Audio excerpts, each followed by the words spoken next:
Hi everyone, today I'm here with Texas NAACP President Gary Bledsoe. Thank you so much for joining me today. Thank you guys for asking.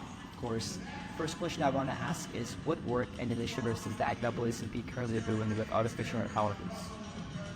Well, at the state level, we're not doing anything per se specifically, but I do know that our national CEO, Derek Johnson, has been engaged with the heads of the primary companies that are involved in research, because his idea is to make sure that the companies are inclusive, that all different groups have an opportunity of ground for the statistic there. Should be part of it, because AI is really changing the world, and you're very concerned about AI for countless reasons. So we're looking at it very seriously, because even though AI has so many potential positives, we do know that, for example, there's some of it's causing in the electoral space. Exactly.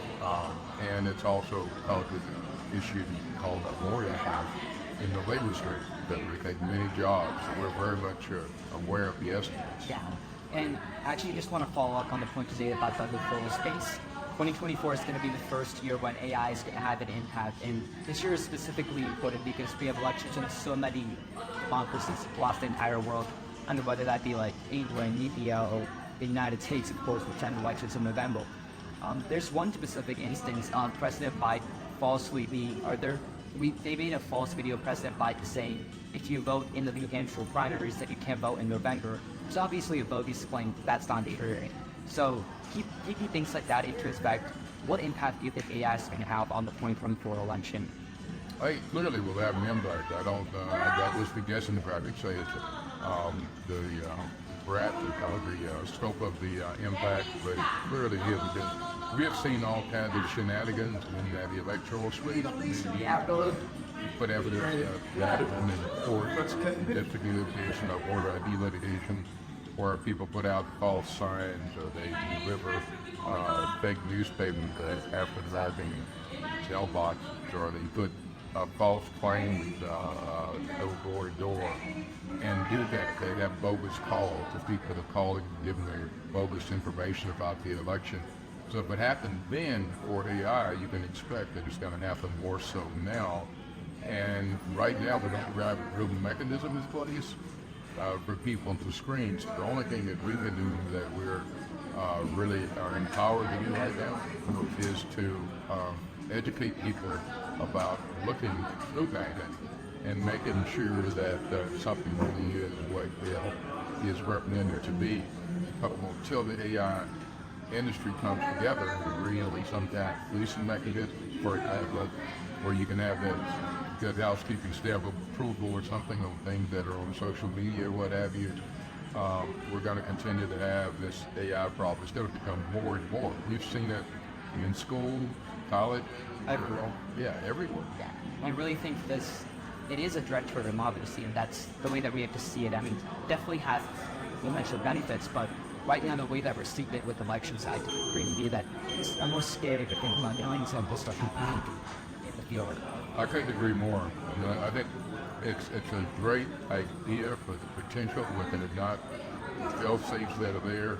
So I think that we've come up with this new great technology, and we're running with it before we have the guardrails. And without the guardrails in place, I don't know how bad it can be, because I think what we see too is that people that are anti-democratic, real government support, or more civil alignment, that want to see more autocracies or what have you, those countries are actively involved in the AI space. We saw the 2018 Senate Intelligence Committee report about the involvement of foreign countries in the elections, and that kind of thing is going to be right now. They've got a greater tool. And lastly, I just want to ask, what initiatives can the NAACP and really everyone take to increase diversity and equity in jobs and technology out there? Well, I think one of the things we have to do is we have to fight that gallon is market check and make sure that when an individual got usually a job, that fair mechanisms are in place to make sure it's not the last hire, least part that actually get cut. we really try to work with those who don't have voices to try and maintain jobs or what we can. We have to push government to try to like retraining our bad, etc. And not just to dump people out and sit down and forming a leader. We need to do all we can to take care of people. And on the other hand, we need to try to make sure that and there is hiring, that the hiring is balanced and fair, because I think that's important. Because you start looking at AI and other types of related technologies that we look at, for example, the whole exchange-based implementations, things like that, and we see where the technology out there doesn't adequately exit people of color. There increased errors in that space, and so you have like same kind of potentials for AI. So that stuff is easy to get involved in. Where they probably use there are will probably be if it people around the world. So it doesn't matter whether it's black, brown, red, yellow, or white, that you're not treated adversely or unfairly by this new revolutionary change. There's real potential right now for the minority displacement by the new Shannon disease. Thank you so much for your time. Thank you guys.